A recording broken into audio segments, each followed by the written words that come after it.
What's up, Legion? Welcome to I Still Call It Lariat. We are a pro wrestling podcast. We are the mediumest pro wrestling podcast in the world today or any day. We are doing a special episode today. It is technically episode 67, which is our highest numbered episode. But today we are going to go over wrestlers who have never held the WWF/WWE World Title. Now, this is not just the WWE title. This is including, so I didn't include anyone who won the World Heavyweight title under the WWE banner. That's still the WWE World Title as far as I'm concerned. Now then, with me, my boy, Hound Dog. Hound, how you doing today, buddy? I am fantastic. I am just a ray of sunshine on this day. And if you look, and anybody who's watching the video, it's daylight outside. This is something's wrong. We're recording at a normal hour. We're breaking ground on new stuff. You can't see anything in mine. I have no windows. Well, yeah. Well, you're sequestered to under the stairs. I'm in studio 9 3/4. It's amazing. I love it. I look forward to coming down to visit and being able to look at it and go, that's lovely. I'm not going in there. I'll get stuck in there. I just want you to come in here so you can sit in this chair because it's big enough for you. I've lost a considerable amount of size, so yes, but I will tell you, I took a look at the chair you showed me. I am definitely considering, after the home renovations that I'm about to partake in are done, that will be a little, hey, everything is done and all nicey nice and new floors and a new kitchen cabinet set up. So then having a nice new chair might be nice. And then I'll give my daughter this chair and, she can have the nice memory foam pillow behind my head. It's wonderful. All right, Hound Dog. So because it is still an episode, we're going to get into the nonprofit organizations.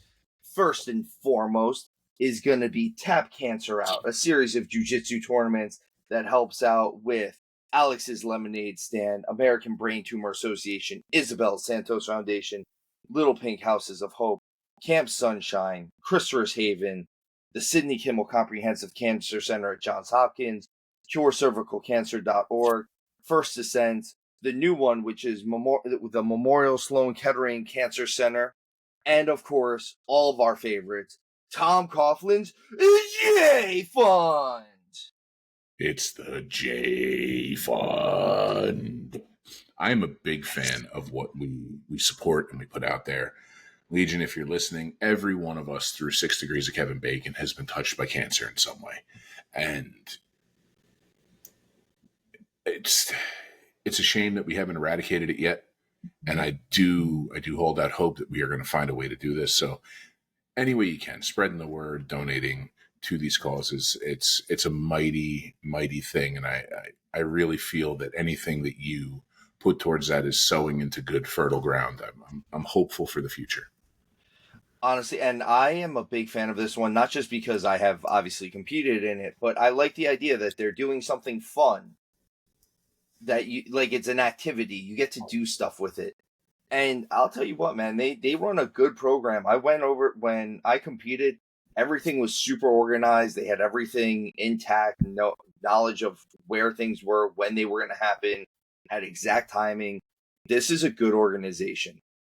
The other one that we always promote is, of course, the American Red Cross and their varying disaster reliefs. Folks, between wildfires, between blizzards in Florida, between locusts and the plague, and of course, flooding and hurricanes, and just whatever is living in Hound's backyard right now. These people help out with just about everything. And as Hound said with the Tap Cancer Out, I know people who have been helped out by the American Red Cross, and they're a stellar company that really is on the ball with stuff. And like Hound says all the time, once you start helping, you're going to want to keep helping because it's going to make you feel good. And Hound Dog, the last one, which I have a ton of good news on this one, and I'm so happy to be able to bring this one. Chris Bay's GoFundMe. Now, they just did a benefit show. They called it the Bay-nifit. So Chris Bay I Nifit love that. for Bay. They did it out in Las Vegas, which is where he's from, which is where he lives. They had Karrion Kross on there. They had Hammerstone on there, Ricochet, Rich Swann, a ton of talent, just a ton of talent on there that came out and really, really helped to support. And I would like to announce that he also just did an interview with Chris Van Vliet, where there are pictures of Chris Bay standing up and walking around, and that makes me happy. He is super positive about life. He's not bitter. He's just happy to be where he's at, and he said it himself. He gets to watch his stuff now and be like, I was a beast, man. And again, I am still under the hope and the faith that at some point Chris Bay will get back in a wrestling ring. But even if he doesn't, you can see he has faith, he has hope, he's under great demeanor. That is, I'm so happy to be able to say that, and that he was able to come out, and he came out during the show and was able to give hugs to his tag team partner Ace Austin, to Karrion Kross, who is a good friend of his, to Hammerstone, all these guys. I'm so happy to be able to report this for you guys.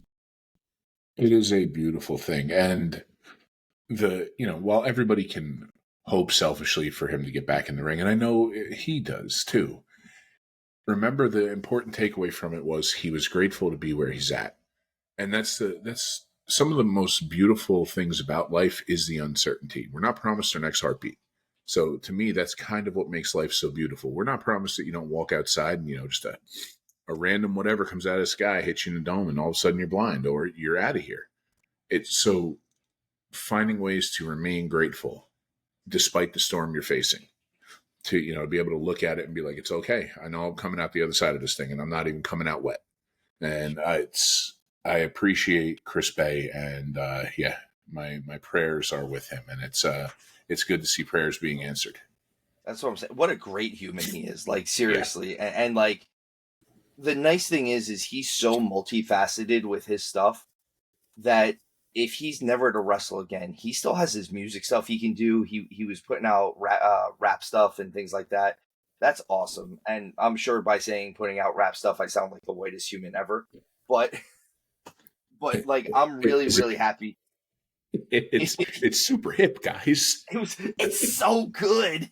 It's really neato. I really appreciate the flows. Nah, Chris, man, I am, God bless. I am so happy to hear that. And yeah, man, I'm not the biggest hip hop fan, but I will 100% pull up to work bumping some Chris Bay music. People will be like, what is that? And I'll be like, don't you wish you knew? You're just not part of the cool people club. Yeah, you're just not cool enough to know. I was here first, man. Like, we know what we're talking about. I don't even know where I am right now. And I'm at home. You're right. Say that's even better. All right. Hound Dog. Not much actual in the world of wrestling news. I will say this, since we are talking about today guys that have never held the WWE World Title, WWF World Title, whichever one you want to classify it as. Two of those guys just got announced as going into the Hall of Fame. They're going to be the tag team this year, and that is the Natural Disasters, Earthquake and Typhoon, Tugboat Thomas, if you will, Uncle Fred Ottman. I remember them being a serious tag team when we were kids, man. Like, and they are legitimate athletic big dudes. There's a few people on this list where, like, if you saw them walking down the street, you're like, oh, that's just the dad who's worked construction his whole life, who's overweight, and not realizing quick as a cat. It's absurd. There's some big men who move out there. I mean, you can even go the Brock Lesnar route where, he looks like a genetic freak, but people say like he's as fast as a lightweight. It doesn't add up. It doesn't. Same with some of the people with actually all the big men we're going to mention on this list.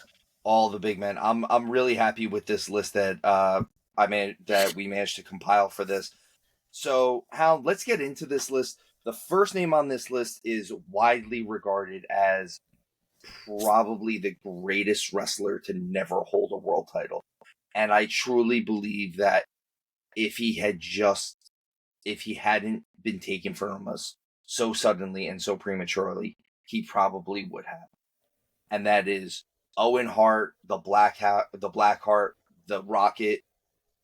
I hate to say it, but I love the gimmick, the Nugget, all of it. The Blue Blazer. The Blue Blazer, all of it. All of the stuff that Owen Hart has done. And some notable titles that he did hold. Obviously, the majority of his career was spent in the WWF. He actually never made it to the time when it was WWE, but he held the Intercontinental title. He held the European title, the tag team titles, the King of the Ring. He's a double Slammy award winning, because he used to come out with both statues. Yep. And just so good and so smooth, man. So anybody who's never seen Owen Hart's in-ring work, you should go back and watch it, especially watch the match where he took the Intercontinental title from Brett when it was brother versus brother. But Owen Hart has a special place in my heart, and it's my brothers and I, when we were growing up. So Owen Hart being under the hood, being the Blue Blazer. My dad would tell us all the time that he was the Blue Blazer, and Steve knows my dad. So you 100% can see my dad pulling this, like, just being like, no, it's me. I'm the Blue Blazer.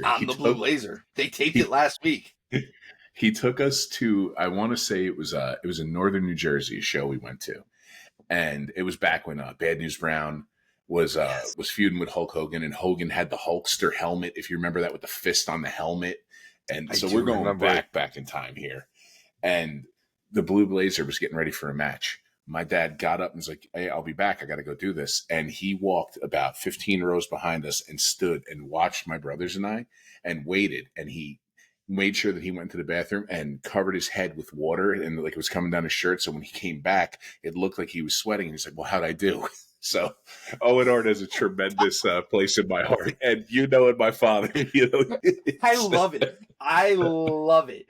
Oh my God. And it's totally something your dad would do. I could see him doing it.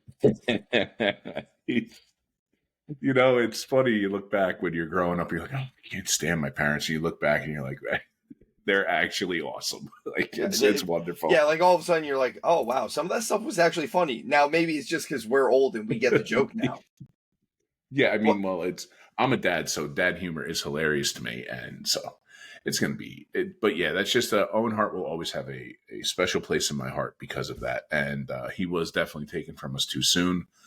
One of the most horrific, tragic accidents of all time.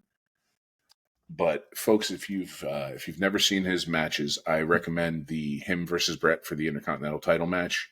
Versus Brett at WrestleMania 10, the opener. Yep. Possibly, probably the greatest opening match in WrestleMania history. If it's not number one, it's number two, and I don't know what you'd put in front of it. I don't know what number one would be at this point, but I think the only match that might be able to give it a run at this point, because it was the opening match of this past year's Mania, was Rhea and Becky. Rhea and Becky was fantastic, and Becky doing that with sickness she was dealing with. That was her Jordan flu game. That was her Jordan flu game. And I'm not saying it was better. What I'm saying is those are the only two matches I can think of off the top of my head that are that good as an opening match.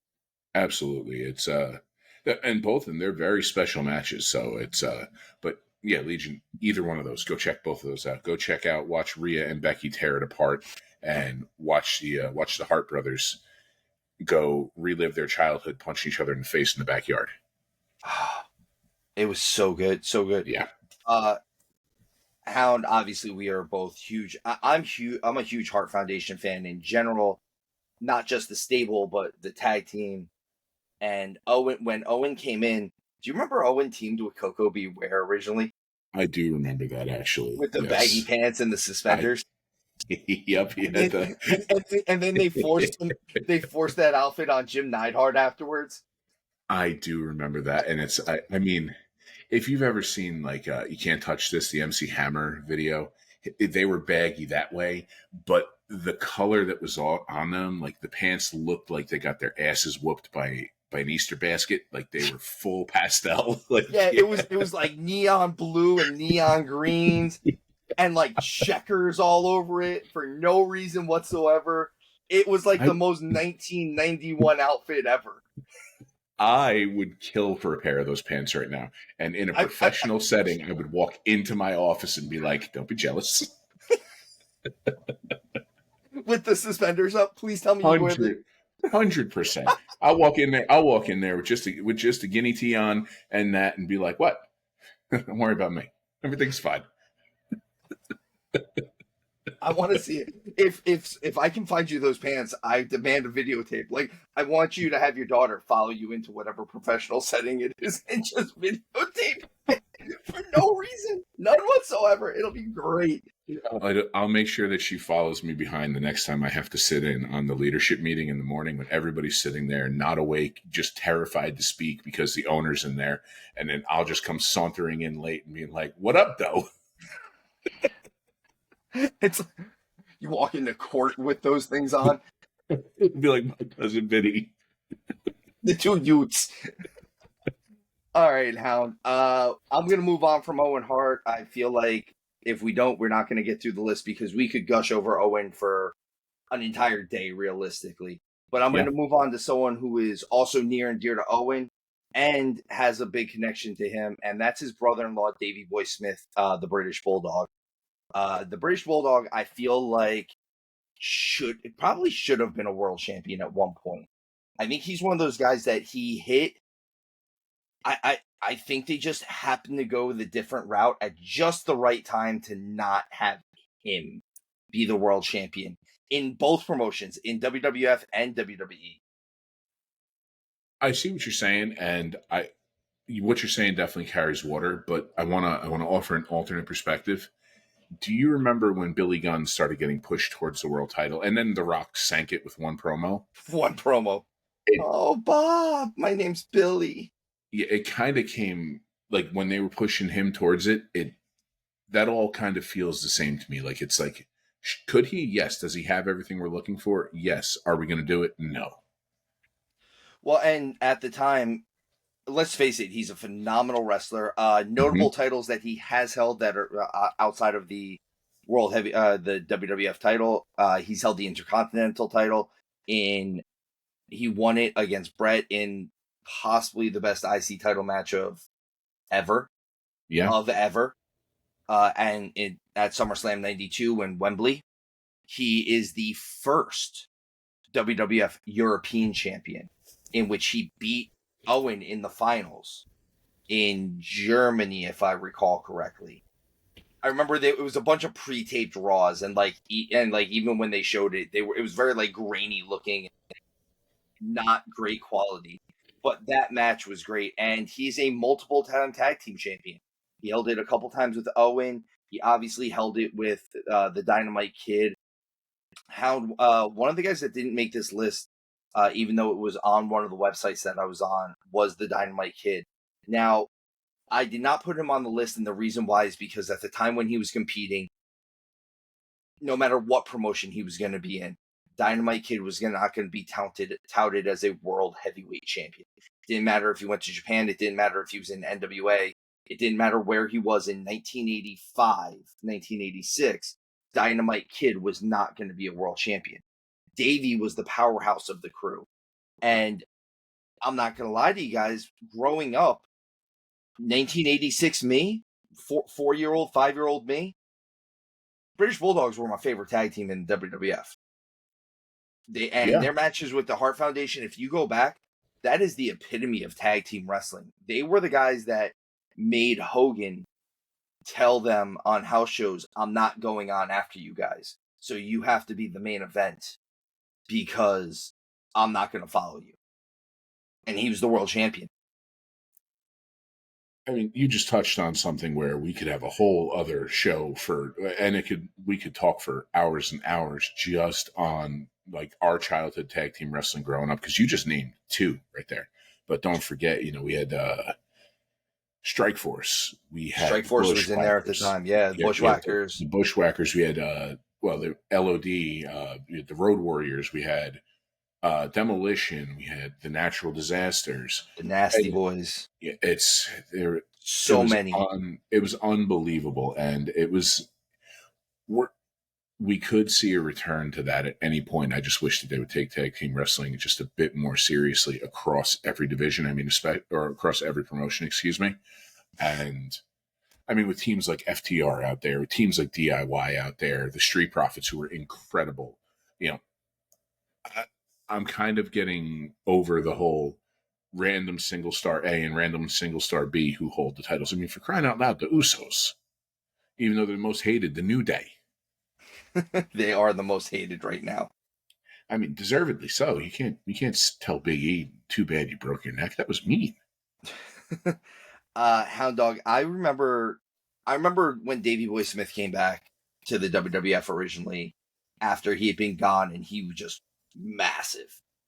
And they've gone on record with saying like him and the Warrior were messing with HGH at the time. And I'm not downgrading this at all. No way. No. He had no neck. But do you remember the matches he used to have with the Warlord? And it was just the two biggest guys, the two most powerhouse dudes you could think of. And Davey would put Warlord up in that stalling suplex. Because he was the first guy I remember. Like, I know Flair did it for a long time too. But Davey was the first one I remember, really, really remember doing that stalling suplex and just holding it and holding it and holding it. And you could run a stopwatch, and there were times where it would hit like 20 seconds, 25 seconds of him just holding the dude up and down. He was an incredible, incredible athlete, an incredible performer, underrated promo guy too. On top of it, he was good. I mean, was he going to set the world on fire? No, but nobody was going to be like, my name's Billy with him. It was not going to happen. No, and the accent, the English accent, the British accent really, really helped with him too. Funny thing, him being the tag team with Owen Hart, they were both rib guys. Both of them were guys that would play practical jokes on you in the locker room. Owen a bit more than Davey, but I remember, like, if you ever listen, Jim Cornette always tells the story where like they're talking about him doing something, and he always puts on the British accent for him, and he goes, "I wasn't even there." Because he wasn't there. Like, it's like, oh, Davey Boy Smith was part of it. I wasn't even there. And, like, I don't know, man. Davey Boy Smith is one of those guys. Again, I think this is because he has such a close connection with Owen Hart. I think a little bit of it was the bad taste left in the mouth of after Brett left the WWF. I think he kind of got a little bit on the back end of that. But even the first time Davey Boy left and he went to WCW, they kind of put him in that world title contention against guys like Vader and stuff like that. And I think he just got a little overshadowed over there by Sting, by Surfer Sting at the time. Well, yeah, that, and Davey Boy Smith was somebody who could go in there and survive with Leon. Like, yeah, you had to survive in a match with Vader on top of everything else. Oh, but boy, could he. Yeah. Like I said, I love Davey Boy Smith. I love the British Bulldogs. I thought they were phenomenal. I thought him and Owen complemented each other so well. But let's move on to another animal. There's going to be a couple animals on this one, and that's going to be Jake the Snake Roberts. Now, the funny story is I don't have any actual notable titles for Jake.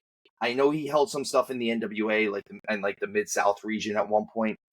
But Jake the Snake Roberts never needed to hold a major title once the territories kind of died out. He was never the Intercontinental Champion. He was never the U.S. champion for the NWA or the WCW. He was always the gatekeeper for Hulk Hogan. If you could run a program with Jake, you were allowed to run a program with Hogan afterwards. Yeah, I've mentioned it on a few of our episodes about how phenomenal Jake the Snake is, and I can't remember where I saw him talking about this, but it was down to every every step he took was part of the story. Every time he turned his head, where he looked, why he looked, he was playing like eighth dimensional chess while everybody else was, playing hangman. Like he was that far ahead of the game. It was unbelievable. And it's you know, Jake has a sad storied history, but this some triumph now as he came through everything. And it's a shame that he had the demons that he had for as long as he did, because could you imagine if we got Jake's mind teaming up with Triple H's mind right now? Oh my God, it'd be phenomenal. Even if not everything like meshed the right way, the stuff he would come up with Yeah. would probably be great. And if nothing else, he's got the mind. One of the guys that we have later on the list, he's the type of guy that was a good coach. He was able to watch a match and just be like, hey, like, you shouldn't do that, or tell me why you did that. And if you couldn't come with an answer, he would tell you why you shouldn't do it, which that is so important. I honestly, the biggest reason why Jake Roberts never worked with the world champions, though, was especially Hogan back in the day. Because for those of the Legion who are too young to remember Hogan's heyday, Hogan's real run, that 4-year title reign, there were two things that made sure that Jake the Snake Roberts wouldn't work with Hogan. One, Hogan was out on, what was it? The Snake Pit was Jake's show, right? They did the Snake Pit, and Jake did attack him at one point and hit him with the DDT. And instead of them booing Jake, they were chanting DDT. And you can't have someone be bigger than Hogan. That it's very similar to like when superstar Billy Graham was about to become bigger than Bruno Sammartino. You couldn't do it back then.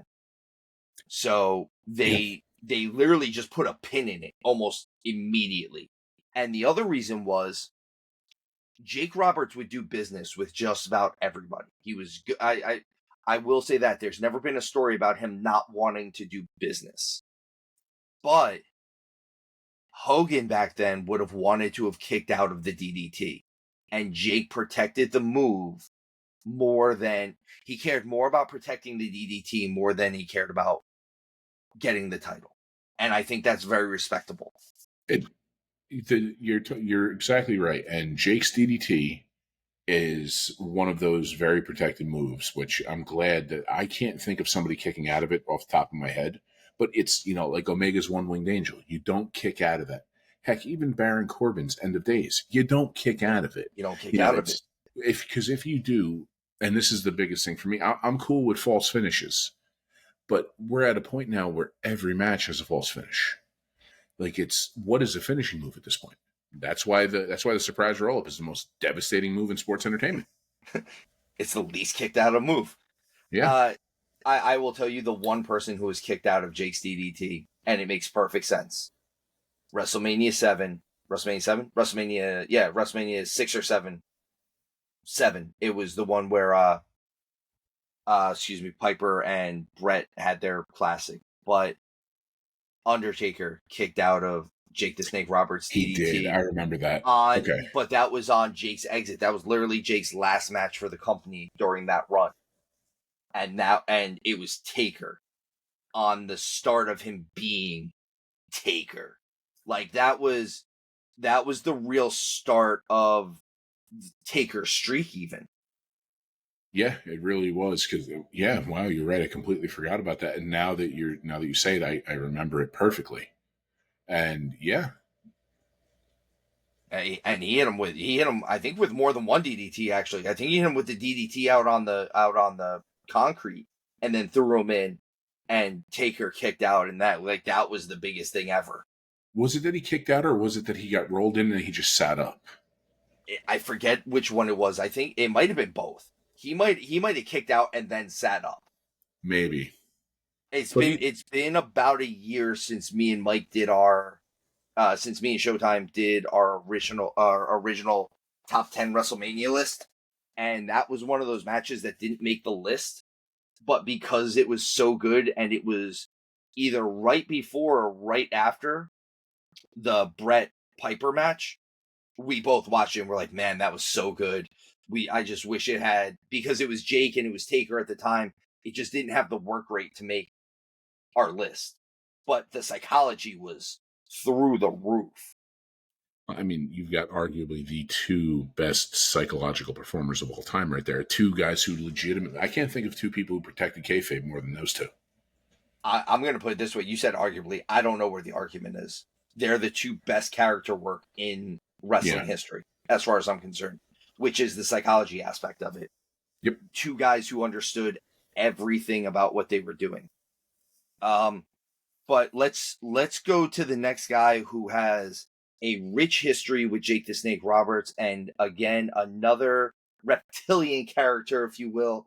My all-time favorite wrestler, and that is Ricky the Dragon Steamboat.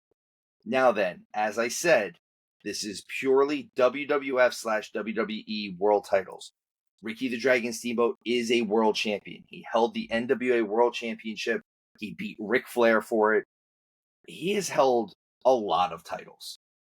He has arguably the greatest wrestling match in WrestleMania history against the Macho Man at WrestleMania 3 for the Intercontinental title. If anyone goes back and watches that match, it holds today. I don't care what anyone says.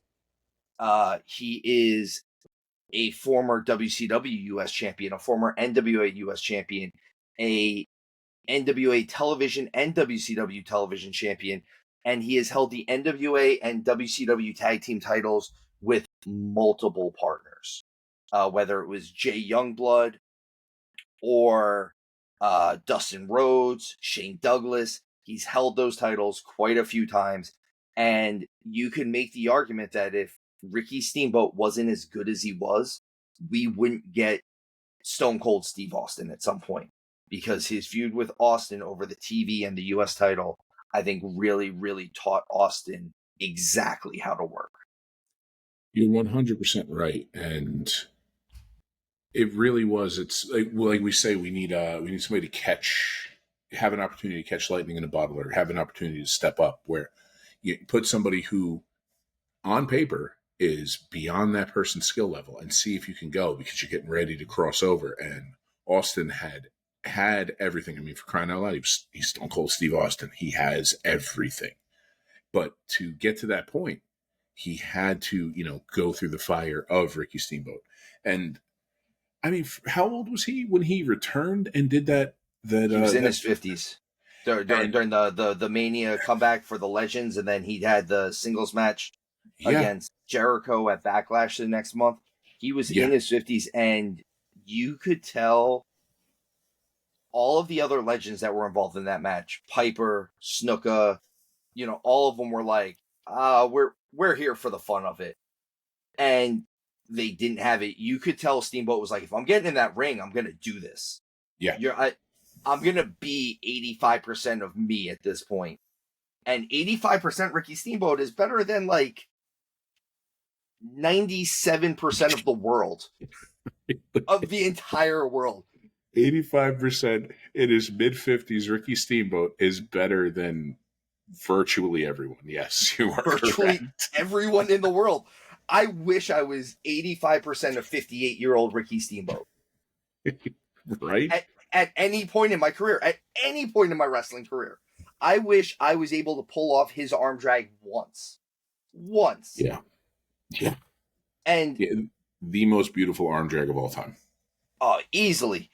So Steamboat is a guy who, for his time in the WWF, he is definitely wrong place, wrong time. He is there during peak Hogan. And he was not a small man. He's 6'1". I think he was a legit weighing in at 230 at one point. And he was still flying around the way he was. But comparatively to Hogan, to 6'7", 6'8", 320, it was the exact opposite numbers, and they were just full bore on Hogan at that point. And then when they came back and he did the dragon gimmick, we knew that wasn't going to become a world championship material. But I will say this: if you guys can go back during that dragon gimmick and find some of the matches that he put on with Paul Roma, Yeah. oh, oh, oh, wrestling school students, if you're watching this right now, find those matches. Go back to SummerSlam '91. Watch that 6-man match that opens up the show. Watch what Steamboat and Roma do. You'll thank me. Yeah. It will show you wrestling at its highest level, at the absolute art form that it is. And they were two guys Steamboat was great at going in there with guys, and they had a highly athletic, competitive match always. But it was still a struggle. It was two adults having a match, and even later on in his WCW days, his second or third run with WCW in the '90s, there was a match when they were doing the NWA Tag Team Title tournament, and one of the opening matches to the tournament is Brian Pillman and Jushin Thunder Liger teaming up against Ricky Steamboat and Nikita Koloff. Yes, please. Yeah, right. Yes, please. And it's one of those where you don't get to see it very often, but Steamboat's one of the powerhouses in it. Yeah. But like those matches are so good. And again, I'm going to go on to the next guy because I could sit here and talk Steamboat all day, and that is not conducive to a good show, folks. I'm going to be a professional. Until we have a Ricky the Dragon Steamboat like tribute show, we do have to move on. We do have to move on, but we will probably have one of those shows at some point. Probably. I'm not even gonna lie. All right, so our next guy on this list, and again, this is not a 1 through 10 list. This is just a listing of guys. There's no order to this. Is one of the greatest to ever do it. If you were to talk to Showtime, he is a big believer that this is his favorite WrestleMania match of all time, and that is Rowdy Roddy Piper versus Bret Hart. And Piper is another guy who's just, I think some of his stuff might have been wrong place, wrong time. I think some of it was he was very protective of himself and the way he did business. But again, a lot of these guys are great characters, and who cut a better promo than Rowdy Piper? And Piper was the one who revolutionized all that. And the thing about Piper and Steamboat, yeah, you're right, wrong place and wrong time, but they 100% were ahead of their time because they're the precursors for everything now. If you didn't have Piper and his ability to talk, you don't have, you don't get an Austin 316. You don't get a Rock, if you smell. You don't get all the way down to who might be the best. You don't get a CM Punk. You definitely and CM Punk, I think, would be the closest to talking the way that Piper did, where, he says stuff that's catchy, but he doesn't necessarily have the catchphrase. That, and then even if we go into more modern, MJF. You don't have MJF if you don't have Rowdy Piper. And same thing with a lot of the guys who are super duper work right now, too. It's that's all from Steamboat, man. Yeah. Like and I mean Piper, again, he won the WWF Intercontinental title. If you look at it though, that's kind of late in his career he won that belt. Before that, the biggest thing that Piper is known for as far as matches and titles was that dog collar match that he had with Greg Valentine over the NWA US title. And to this day, I think up until he passed away, Piper still said that he couldn't really hear properly because of Valentine nailing him with the chain and blowing out his eardrum, basically. Yeah. And again, for those of you who critique us at times for not liking ultra violence, I'm a huge fan of that match, and that is about as ultra violent as it gets. Ultra violence, and we've said it before, it's a spice. Then the problem is there's just been too much of it now. And I'm somebody who, Legion, if you clearly don't know this about me, I love to cook. And I'm a pretty damn good cook. And on top of things, I love spicy food. Probably a little bit too much. But there are times when I'm also like, you know what? Let's not have a burning tongue today. You know what? Let's make the bathroom trip tonight not uncomfortable. Hound, what do you in this day and age, it's a little bit easier to look at this. But back then, if they were able, I hate using this term, but hot potato the title a little bit more, Piper winning the title off Hogan might have been something crazy. Might have been something really interesting. The mindset wasn't there yet to do the shock thing. Like Mick No, Foley was the first time the mindset was there. exactly. But like, and like, if you, we've said it a few times on the show that though he's getting hot again, his title reign's getting hot again, it would have made it more interesting if Cody lost the title at some point. I think Piper winning the title might have done something like that for Hogan at certain points. Because there was never a guy that outside of Piper, there was never a guy until later on towards the end of everything that you were like, well, this is the foil for Hogan. Piper was the foil for Hogan. And they didn't work nearly as much as people recall. Like they weren't really together that often. They have WrestleMania 1 and then Piper kind of goes off and does his thing and then comes back as a babyface for a little bit and then goes as nut as his thing again. And it's been said that some of the reason for Piper not winning the title is also he liked to be able to go off into the mountains and be with his family and be in Oregon and stuff like that. But man, even WCW never held the world title, and that was a time when I thought he would have done it against Hollywood Hogan. You know, and I don't know if I'm making this up. I don't know if this is headcanon, but I could have sworn I read somewhere that Piper was very adamant that he didn't want the world title.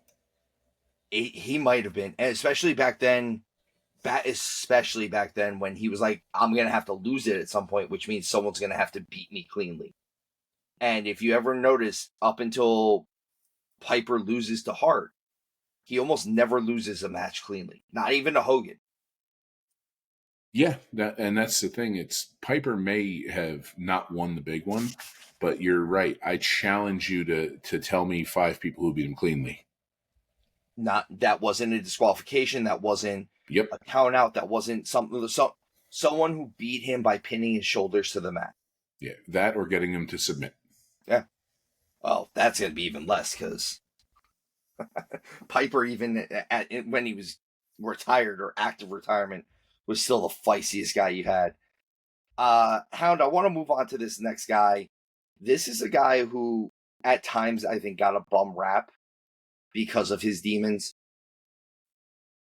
but I think was totally a great hand. He's involved with the first WrestleMania ladder match, and in my estimation, the best WrestleMania ladder match, and that's Scott Hall, Razor Ramon.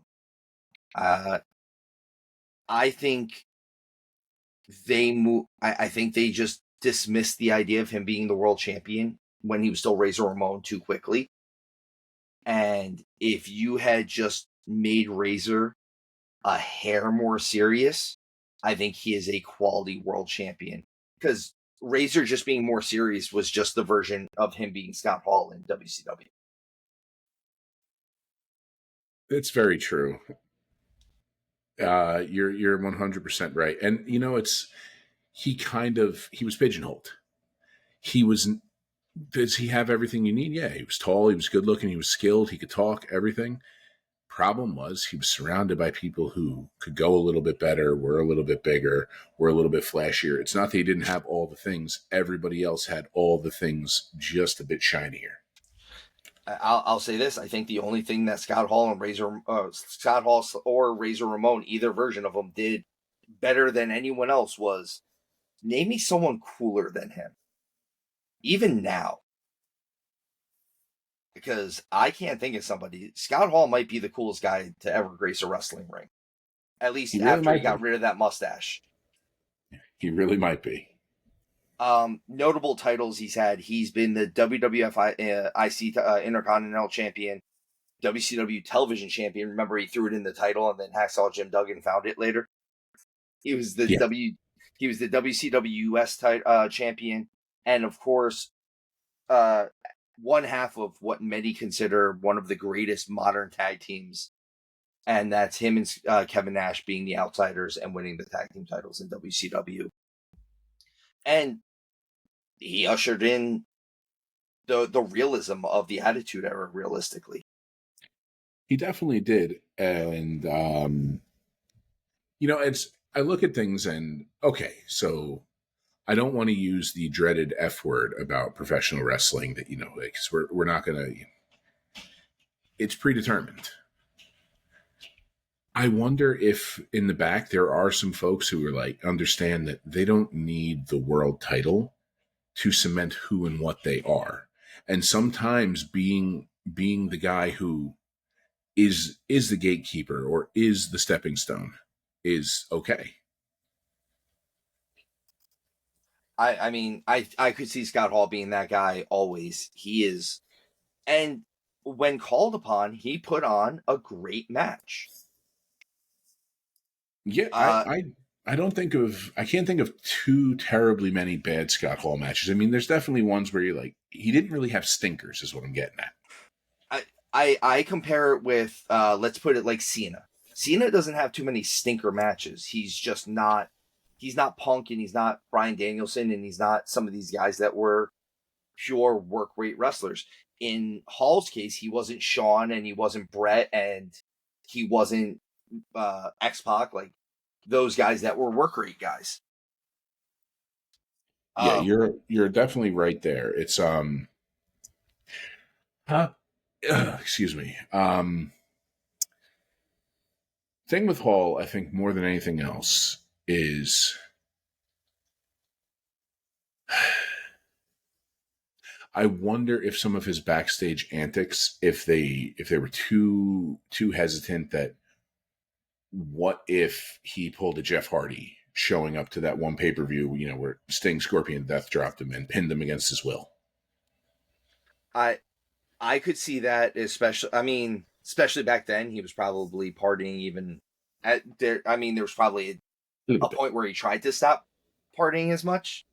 Whereas I think the end of his WWF run, he was not trying to stop partying at all. He was, let's have a 6-pack on the drive to the next town, and then that 6-pack turned into a case.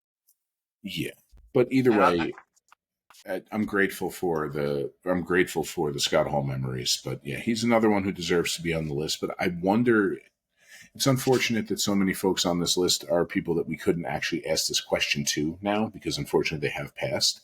But I would love to know how many people were like, no, I just didn't need the world title, or I didn't want the pressure of being the guy. I could see that. One of those guys, the next guy that we've got on the list, Hound, former tag team champion with Scott Hall in the AWA. And I don't know. I think this is one of those, if WWF was not such a babyface driven promotion, I don't see any world where Mr. Perfect Kurt Hennig should not be the world champion. We talk about Owen being the best never to hold it. You have a strong argument to make that that I think it's him and Perfect are 1 and 2, and depending on who you talk to, you can be swayed either direction. I think it's more of a 1A, 1B. You're really right. And the crazy thing is he really just was that good. He was born with a horseshoe in his ass. Okay. Like you go play pool with him. He ran the table every time.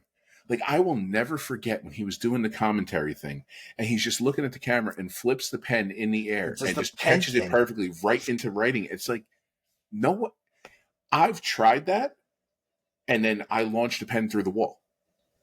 I tried it and almost poked myself in the eye with the pen. So I stopped doing it. I was like, I need to be able to see, you stupid idiot.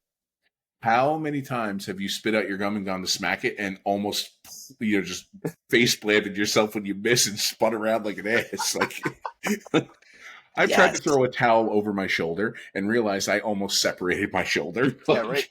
And no one is there to catch it, so it's not the same thing. I don't know, man. Hennig, I thought had everything. He had the size and everything too. He was what, 6'2", 6'3", 250. He's a big dude And a and legitimate badass. and a legitimate badass, big, tough, strong, athletic. I'll tell you what, man. His matches with Bret Hart, his matches with so many different people. I love Kurt Hennig. He's on my short list for possible greatest intercontinental champions of all time. Yeah. I mean, again, we're going to be talking 1A, 1B. Yeah. He's a former AWA World Heavyweight Champion, which his AWA World Heavyweight title run is one of Showtime's favorite title runs because that was where the feud with him and Jerry Lawler started off. And man, you want to talk about guys that went out there and beat the snot out of each other and just left each other bloody messes. Hennig and Lawler absolutely did that. They were kind of the guys. They really were. And there's not enough good that can be said about Mr. Perfect and everything that he did. And I love how protected the Perfectplex was, because off the top of my head, I can only think of two who kicked out, and it was Warrior and Hogan. I think the Giant did at one point, but that's because he was 7 foot 300 million. It's also ridiculously impressive that Kurt Hennig got him over. Plus the Giant and held the cradle. Like he was a monster, man. So one of the only times I've seen someone kick out of it being applied, and their reasoning behind it was, the commentators say it is the first time Bret Hart wins the Intercontinental title, SummerSlam 91, again, my favorite event of all time. Hennig, or Perfect, hits the Perfectplex on Bret Hart, and Hart kicks out, and Gorilla Monsoon is the first one to go, I don't think he had his fingers locked. And he says it just like this. He didn't have that hold applied perfectly. And they gave that excuse as to why he was able to kick out, is because he didn't have the cradle locked. And I was like, that's awesome. That is so, so good. And I mean, even Hennig's bad stuff, I still kind of like. I mean, we don't have to go into rap as crap, but forgot about that. Hate rap. I remember that. And he's like, I was like, I remember being like, he's not from the South, though. He's from Minnesota. Yes, Minnesota, the south of the Midwest. Yes. Perfect. It's amazing. He's perfect. He is perfect. Yes. Oh, my God. All right. Our next guy on this list, Hound, I think it's one of yours and my favorite guys in wrestling of ever. And that is Ron Farouk Simmons. He's Dario. He's held the WWF tag team titles, obviously. He's held the WCW tag team titles. And he is the very first credited WCW/NWA Black World Heavyweight Champion. He's credited as being the first Black World Heavyweight Champion kind of ever. I don't know if... I think that's because JYD, I don't think, ever actually held a world title or a heavyweight title in whatever territory he was in. And I don't think they fully count what anything that Ernie Ladd might have held. But the first recognized Black World Heavyweight Champion, Ron Simmons. And what a specimen Ron Simmons is. Yeah. Will forever be. I can't... You're the one who told me this story, and it's somebody saying, and they're 100% right. You're in a room, and Ron Simmons is in there, and he doesn't realize that he is 10 times the man of every other person in that room. Now, he comes from the time he's back from the tag team heyday, and we're talking when there were monsters in WCW. He was a part of Doom, what Hacksaw Butch Reed. And then you were dealing with the Steiner brothers when, they were clean. Those are two soft hitting teams, bro. Yeah, it's an LOD. No one in those three teams works stiff whatsoever. Not one time ever. And So he came from that time. So, and the Steiners were known to be like bullies, like bad, like either they'd run you out of the company, and they were like, yeah, not with him. Like even them, they were just like, nope, not testing it because it's. And even JBL, who is 5 times the man of just about everybody else in the room, and who knows it, he doesn't test it with Ron Simmons. No, everything I've heard is like Ron Simmons might be one of the nicest guys in the world, but he's also still a good old boy from the South. Let's not forget, Ron Simmons had his jersey retired at Florida State. He was such a freak athlete. It's so good. You don't hear the stories because it's told how wonderful a human Ron Simmons is, and everything I've ever heard is like him staying behind to shake the hands of all the fans and make sure the kids who wanted it got the picture, got the autograph, got this, got that. And but nobody messed with him. The only other person you hear stories like that, well, not the only other person, but there's a short list of like 3 other guys who you hear that about and who they say they were sweethearts. And the top of that list is Haku. So, I mean, he's put in the conversation with Haku, and he bit a man's nose off. Pulled out somebody's eyeballs. The other thing I've heard about Ron Simmons is that he actually didn't work out that often. I look at a cookie and I gain a pound. I hate him. Someone told me like Ron Simmons would take like months off from the gym because they'd be on the road so much. Yeah. And I think it might have been Nash the first time he was in there as Oz. Said he went into the gym and like, Ron just went in there and was almost messing around and put up like 405 on the flat bench, just messing around. Yeah. And I was like, that's messed up, man. He's a freak of nature. He's a freak. Again, I think he was in WCW at the perfect time. I think when he came into WWF, he had that stupid blue helmet. My gosh, I remember that. I had forgotten that on purpose until you made me remember it. and somehow, and then he got involved with Ahmed Johnson, who that was never going to be a world title picture. And then they moved him into the Nation, and he made the Nation be a thing. Yeah.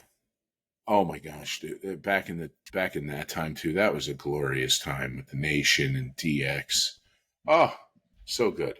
But there's not enough good that can be said about Ron Simmons, and I've seen the list, and I know who we're going to next. And Ron Simmons took the world title from the person we're going to talk about next, who might be the scariest man to ever get in a ring with. And yet I've heard he's a sweetheart as well. He's another one of those sweetheart guys. And that is, no matter how you want us to call him, Vader, Big Van Vader, Leon White, former professional football player. This man is an IWGP heavyweight champion. He held the IWGP heavyweight tag team titles, which we'll get into more of that right after this. And he was a WCW World Heavyweight Champion. Vader was a guy who he took the title off of Sting. Taking the title off of Sting in 92 was a big deal. Yeah, well, and that's the thing. Sting didn't have the Nature Boy runs. He didn't have that many. And the thing I'll remember, and I'll never forget the first time I saw Vader, and you might remember this. It freaked me out. It was WCW, and out comes, so they got the camera angle, and they're shooting up at him, so he looks 912 feet tall.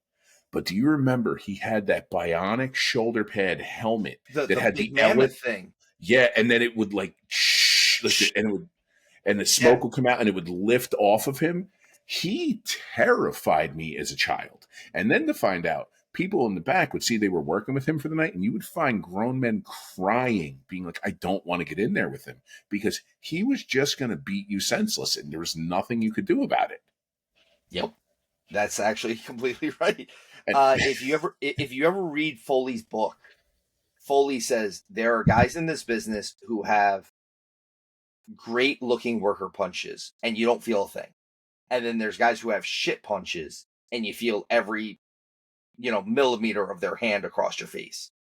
And then there's Vader, who his shots looked amazing, but they also hurt like hell. Yeah, you're 100% right with that. And I mean, you and I, we've been in there. We've worked with people who could throw an incredible worker punch, and you barely feel the fingertips touch your chin, so you knew to move your head. And then there were people who were just learning it and didn't know how to judge distance and punched you dead in your mouth. And you're like, I am really aggravated.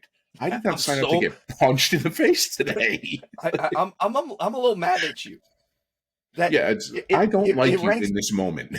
Yeah, it ranks right up there with. I remember looking at guys in the locker room, and depending on the temperature in some of the buildings that we would occasionally work, because sometimes the heat didn't always work the best in the winter. And I remember looking at someone and being like, hey, and I was wrapping my hand with tape. And I would only do like 1 or 2 little wraps just around the knuckles. I go, hey, look at this. And yeah, this is my reminder that I'm not going to chop today. Don't you chop me, or else this tape is coming off. And it's going to be bad. But I remember I just didn't want to be slapped like a piece of raw meat in the middle of a freezer. It just wasn't enticing to me. And I feel like working with Vader, that was what that was like. I mean, how many times did you see him just like bowl over somebody on the outside of the ring, and you could just hear like meat hitting the concrete? I remember. I have this picture in my head, so I can't say exactly how I remember it, but it's Vader versus insert local talent here. And I was this poor son of a bitch against the corner. And instead of throwing a worker punch, he straight arm, put his hand down, and just clubbed it up. And you just heard whump. And it sounded like a bat hitting a melon. And the guy just collapsed. I was just like... And then he hit him with a moonsault. I'm like, you're mean, sir. You are not a nice man. And it turns out he was extremely nice. And then he would tell you all about his faith. I mean, Bible says lay hands on the sick and they shall recover. But my goodness, stop laying hands, feet, elbows, knees, and your 450-pound frame on the people. I'll go along with what you just said. So when I first got into the wrestling business, Vader, who has been touted as the bully of the wrestling business, but mainly because he was just kind of the toughest guy in the room. He had a match with Dan Mafia, whatever you want to call him, from the Hit Squad, who was kind of the independent bully of the wrestling business. And I watched Vader walk up to Dan Mafia. He was on the outside of the ring, and he hit him with that straight forearm shot that you were just talking about. But he did it a bunch of times, and he did it so hard, he hit Moff's head into the turnbuckle. Yeah. And yeah. Moff's not a small dude. He's upper 250, 260. Whether you liked it or not, you were not winning the fight with Vader. Now, that's the thing. He was a great worker. He just really hit you hard. He worked snug, we'll say.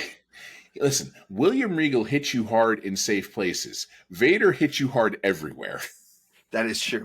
All right, we're going to go from one big man to my favorite big man and a tag team partner of Vader, and that is Jersey's local hero, Scott Charles Bam Bigelow. If you are from New Jersey like Hound and I are, and you are especially if you are in our age group, you have a Bam Bam story. Either you know someone that got beat up by him, you know someone who partied with him, you know someone who partied with him and then got beat up by him. My story is that my mother actually threw him out of a bar once. It's amazing.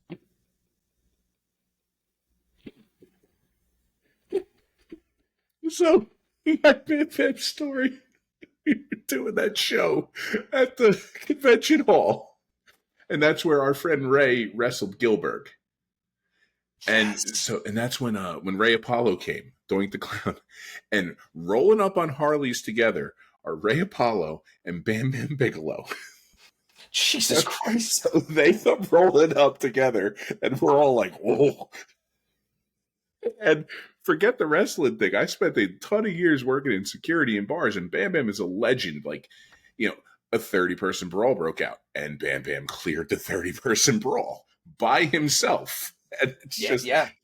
he was a monster. But man, oh my gosh, to have all that happen, and then this is just for you and I, because while that was going on and they were walking in, you'll never guess who walked up to the two of them, and to see their eyes roll and them look for the escape hatch and they couldn't get away when Iron Mike Sharp got them in the corner. Oh. I was like, I am not fodder for this, and I am not taking the next 4 hours of Iron Mike Sharp going. So Bam Bam, let's face it, Bam Bam has one of the most important matches in WrestleMania history, him and Lawrence Taylor. He is a former WCW Tag Team Champion.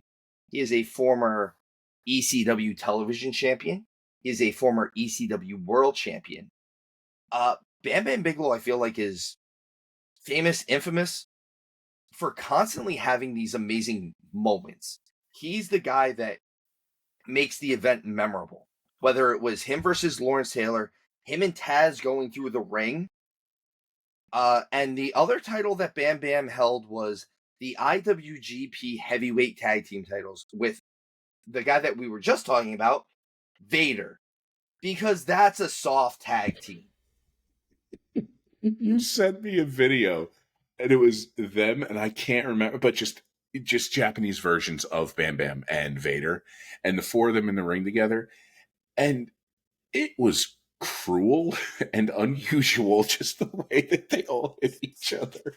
And then there's also my favorite Bam Bam thing of all time.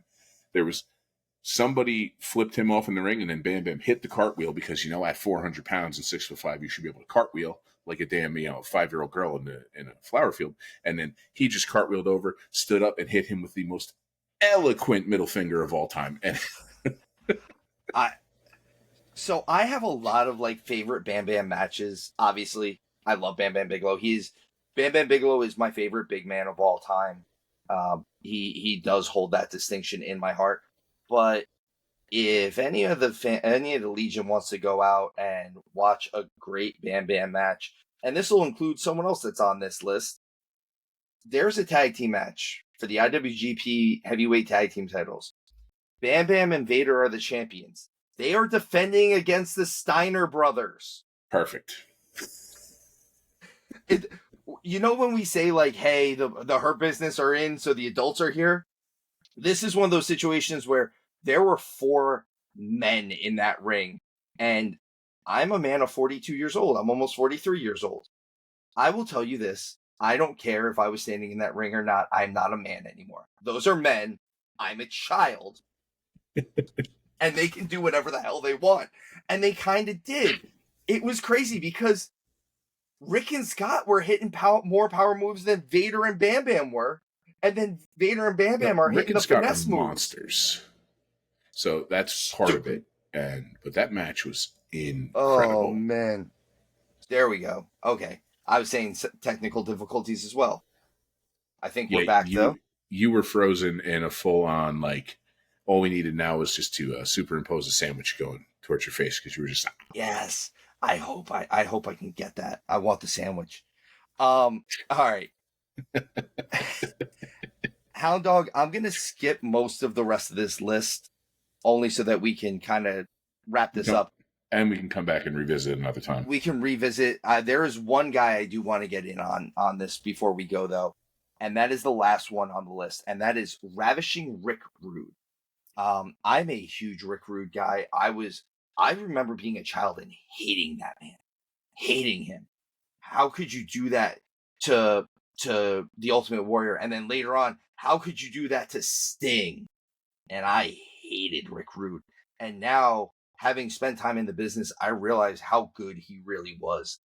And I don't understand how you would not put a world title on that dude. Again, it's I go back to my point earlier of we don't know who was just it's not for me. And they were okay with it. But Rick Rude is another one where First of all, just aesthetically, he's got the look that every one of us would kill for. Like, you know, he had the genetics and the diet and the training and the supplements, but he still had to put in the diet, the training, the work, all of those things. He still had to make the sacrifices and put in the effort, regardless if it was assisted or not. But one of my favorite things about Rick Rude is you wouldn't think it when you see him walk to the ring, and you know he's like he's the pretty boy, and all the girls want him and everything else. And then it turns out he's another one of those guys in the back. There are like, go down the rabbit hole of old school stories, and you'll find out the amount of times it's a story about Rick Rude beating up everybody in the locker room except for Haku. Except for Haku. Yeah. Well, I mean, Rick Rude's one of those Minnesota guys that they all started off together with. What was it? It was Rude and Hennig and the Road Warriors. Yeah. I know they always get credited for Chicago, but Minnesota, Scott Norton. Yeah, let's get all those guys together and expect that, you know, someone's not going to get their ass kicked.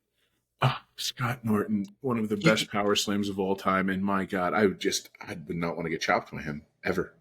The funny thing is, though, Ravishing Rick Rude did not abide a foul tongue. Yeah, I heard that. He's not a fan of cussing. He was not a fan of cussing. And I forget who it was that was in the car with him. I've heard this story, but it was someone who just wouldn't shut up. And it was like the most annoying worker in the locker room, basically. And someone's telling this story, and all of a sudden you just hear Rick Rude just go, "Shut the F up!" And like curses and just goes back and looks out the window while he's driving. He's like trying to break the steering wheel. And I think he could have. But dude, Agent, I'm sorry. Steve and I have been friends a long, long time. We have both had that moment with each other when we're trying to play. Shut up! Just shut up! It makes it better because I have yelled at you and Eddie and all of it, and you've all yelled at me. Just shut up over there. But so as far as Ravishing Rick Rude goes, though, also has one of the greatest openings for any wrestler. Mm-hmm. I want all you fat, sweaty pigs to shut up and look at what a real man looks like. I'm going to post exactly what the quote is because it was almost always the same thing, and he could work. Keep the noise down while I take my robe off. Yeah. Oh, man, we're having more technical difficulties. He was good, man. He was real, real good. We'll be back on in a second. Actually, didn't he take the Intercontinental title from Warrior at Mania? We're back. Very good. Very good. But yeah, didn't he take the Intercontinental title from Warrior at Mania? Like, wasn't there the infamous holding the foot down by Heenan on the outside? And wasn't it Rude who took that from him? I forget if it was Mania, but he definitely took it from Warrior. I think it was at Mania in Atlantic City. I think it was 5. I think he did it in 5, and then I think there was a point where they almost like traded. Warrior got it back from him, and then when they went into 6, that was when Warrior held the title and won the world title from Hogan, and then when they vacated it, Rude got the title back at some point, I think. I think so. And went after Warrior in it. There was a SummerSlam steel cage match with Warrior and Rick Rude. And then not long after that was when Hennig Mr. Perfect got the IC title. But I mean, Rude was a guy who could work too. Like he could work. He wasn't just a body and he wasn't just a character. He was a worker. I mean, he was also a tag team with Hound, one of your favorite people in the world. The Raging Bull, Manny Fernandez.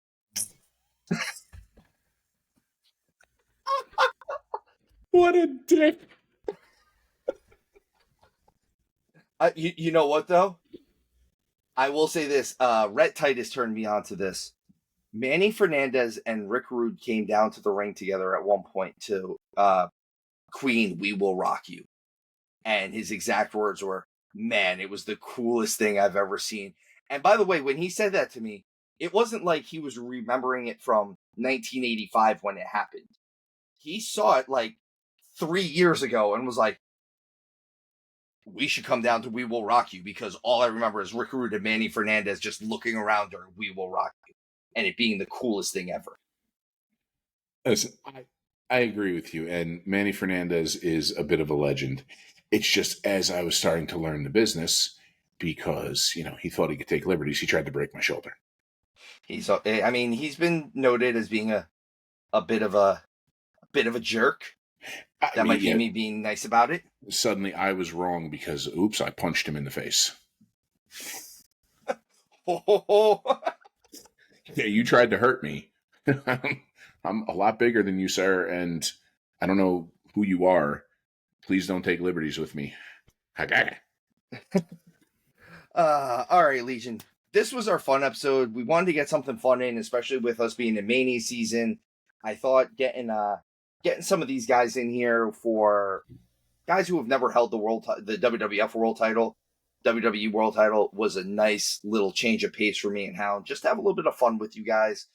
If you have any other people, as always, let us know. Let us know in the comments. Let us know anyone that we didn't bring up. Who knows? Maybe it'll be on the next time we do this show. Next time it might be all three of us. It might be me, Mike, Showtime, and Hound. And we'll be able to do even more justice for this. But Hound, you want to send the people off, if you will? Of course. Legion, thanks for hanging out. Thanks for listening to Steve and I just kind of talk about some stuff, share some memories. I'm happy to share some memories with you, especially that Blue Blazer one. That is something very near and dear to my heart.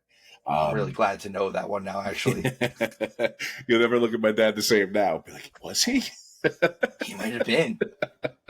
But yeah, Legion, thank you for giving us your most precious resource, your time. Take care of each other, and God bless. And as always, folks, remember, tuck your chin when you bump.